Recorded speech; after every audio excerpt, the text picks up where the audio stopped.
Full stack. We know the date. Elon Musk hints at the date of the next Starship launch. February is on the table.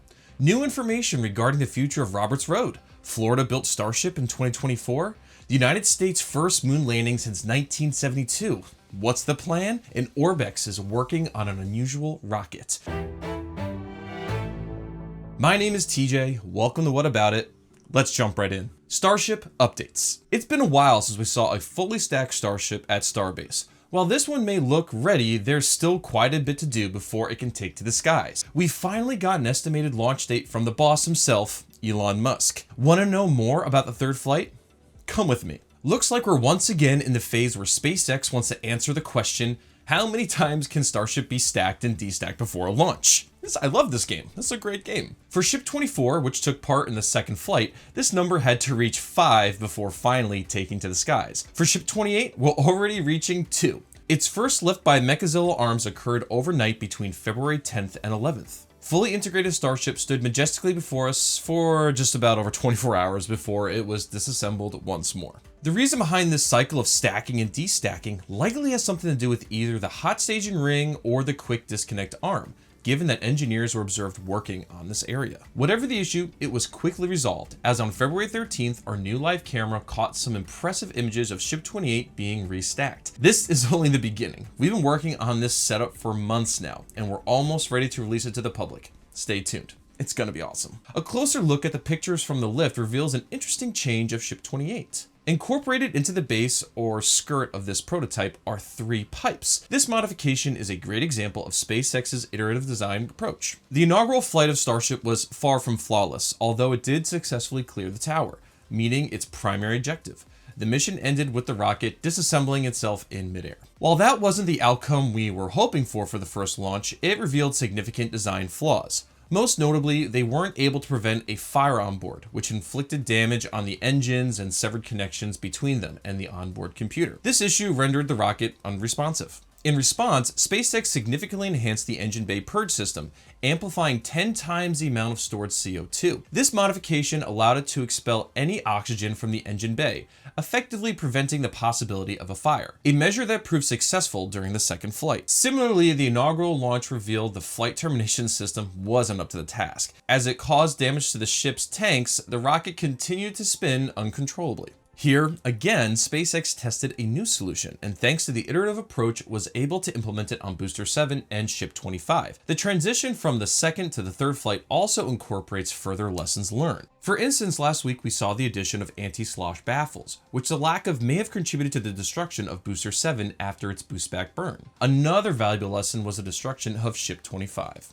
Despite a successful flight trajectory, it didn't make it. Later, it was revealed that the most likely cause was SpaceX's strategy of offloading excess oxygen. It was used sort of as a payload simulator, and when it was dumped, it likely accumulated in the engine bay and ignited, forcing the activation of the FTS. This brings us to the addition of the pipes in the latest Starship iteration. It's speculated that these pipes are connected directly to the liquid oxygen tank and serve as a temporary solution to the aforementioned problem. With the exhaust being at the bottom of the ship, the dumped oxygen won't be able to make its way back inside the engine bay. This is precisely why SpaceX is flying so many prototypes instead of spending years at the drawing board perfecting the design. It's much faster to build the vehicle and just see if it works. And what do you think? Is this the better approach to rocket production? Or is a drawing board method still a valid approach? Share your thoughts in the comments. We'll definitely find out if these changes helped soon, although not as soon as we had hoped. It appears the launch is no longer slated for February. Elon Musk, in response to Kanye West, yes, that Kanye West, suggested that the launch is now anticipated to occur 3 weeks from February 12th. This timeline pushes the third orbital Starship launch to early March. However, let's not forget about Elon time. In this case, I'd expect to see Starship launch in maybe the second half of March. Still, as long as the time between launches is going down, we can consider it a success. Remember, Falcon 9 launches are also ramping up slowly. This delay is likely caused by the considerable amount of work ahead, with some tanks evidently progressing slower than initially planned. The wet dress rehearsal did not occur on the 12th or 13th of February. By the time you're viewing this, Booster 10 and Ship 28 should have already completed their most critical pre-launch test. If not, another test window has been scheduled for February 20th from 8 a.m. to 8 p.m. Texas time. After the wet dress rehearsal, we might see Raptor engines firing, although not to move Starship away from the tower. On February 14th, the ship lifting jig and the stand were transported from the production site to the launch area. You can't move something like this accidentally, meaning that once Ship 28 is destacked, it will likely be relocated to Pad B for another 6-engine static test fire. However, there's no need to worry. Nowadays, static fires are basically just a formality. So just in a few days, Ship 28 will be able to go back on top of Booster 10. The launch complex is definitely a hive of activity, yet it's not the only thing buzzing with progress. Let's check out the build site. Aerial imagery, possible thanks to Redline helicopter tours, reveals that the roofing of Mega Bay 2 is nearly finished. The building also recently received a second ship work platform. Once Mega Bay 2 is operational, it should have 3 such launch platforms, similar to Mega Bay 1. Quite a lot has also changed at the Star Factory, which is slowly accelerating the pace of prototype production at Starbase. The expansion is sprawling in all directions, with the taller black sections designed to allow for nose cone manufacturing. What's particularly interesting about the last phase of Star Factory is the proximity to Highway 4. I was surprised to see when I was at Starbase last week that it's actually closer to the road than the section that was completed before it. Ground level pictures taken by John suggest that this new section will extend to the front of the old section, creating a narrow corridor along the factory's front. Despite the anticipation for a completely see-through design as shown in earlier renders, current construction progress suggests that the front of the Star Factory will be just a white wall. What a shame. It's incredible how much you can discover just by looking at things from the air. How about you go see all this for yourself? Book your own ride at Starbase and see these things in person, or just enjoy one of the most incredible views in the world. Go to redlineheli.com/Felix and you'll find the link in the description as well. I promise you won't ever forget this. Over the last few weeks, we've visited Roberts Road facility located near the Kennedy Space Center. Our trips there were mostly related to checking the progress regarding the second launch tower, destined for Starbase. Yet the facility itself is undergoing a transformation. New plans recently unveiled that give us some hints at what Roberts Road might look like in the not too distant future. The engineering plans for expanding Roberts Road were first made public in January 2022. Back then, the strategy was to establish several critical structures to support Starship production. Among these proposed developments was the Star Factory, initially projected to be a 320,000 square foot or 30,000 square meter building. It had the option to be extended by additional 192,000 square feet or 18,000 square meters. Yet 2 years later, while the Star Factory indeed exists, not much is happening inside of it. There has been speculation suggesting that it's partially utilized for Falcon 9 payload related operations, yet there's been no activity related to Starship production, which is the main purpose of this building. The anticipated expansion also never happened. Furthermore, the engineering plans included the creation of 2 megabays. While the initial groundwork for one of them began a long time ago, all the workers did was some foundation work. Finally, components designated for this Florida-based project were ultimately moved to Starbase, Texas, where they allowed for the creation of the second megabay. Not many people know this bit of SpaceX trivia. The latest documents shed light on the reasons for why we're not seeing much work being done at Roberts Road. In an interesting turn of events, the ambitious plans for the Star Factory's expansion have been shelved in favor of developing a simple parking lot. That's not that exciting. While the expansion of Star Factory is still on the agenda, it has been significantly scaled back. The initial plan of adding 192,000 square feet or 30,000 square meters to the building has been revised to just 40,000 square feet or 3,700 square meters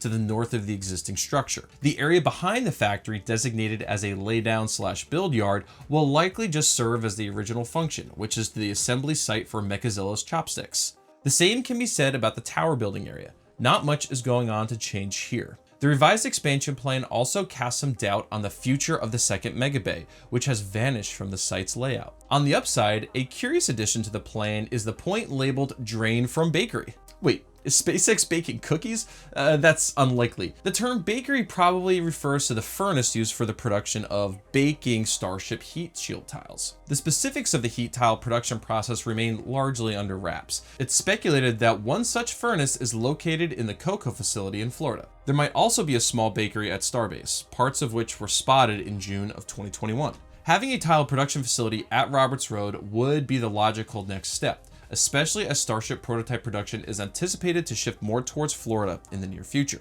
What are your thoughts on Roberts Road? Do you expect to see a Florida-built Starship this year, or will we have to wait until 2025? Share your predictions in the comments below.